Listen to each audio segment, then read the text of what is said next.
గోంగూర పులుసు ఎండ్రాయిలు తాలింపు. గోంగూర పులుసు కూర రెడీ. గోంగూర పులుసు కూర అండి.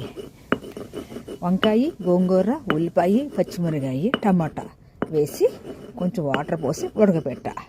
ఇప్పుడు యాక్చువల్గా మనం మెత్తగా మెదపాలి. ఈ కలంలో మెదుపుతున్న పులుసు రెడీ అండి. కొంచెం లిక్విడ్గా రొయ్యలు వేసుకొని తాలింపు పెట్టుకున్నా, వెల్లుల్లిపాయ వేసి తాలింపు పెట్టుకున్నా, కొన్ని పచ్చి ఉల్లిపాయలు వేసి చేద్దాం.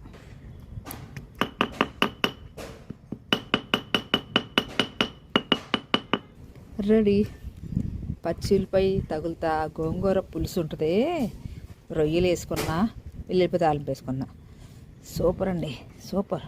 గోంగూర పులుసు కూర. గోంగూర పులుసు ఎండ్రాయిలు కర్రీ. గోంగూర పులుసు ఎండ్రాయిలు. గోంగూర పులుసు ఎండు రొయ్యలు కర్రీ. మొక్కకి 10 రొయ్యలు వస్తుంటే సూపర్. ఈ లక్ష్మి వాళ్ళ రొయ్యలు. లక్ష్మి ఇంకా స్టాక్ ఉందా? కొంచెం ఉన్నాయి కదా, పెడతా. కొనుక్కోండి రొయ్యలు, మెత్తలు, ఎండు చేపలు, సాగుడేలా, అంతే కదా. ఓకే, టేస్ట్ చూద్దామా. కర్రీ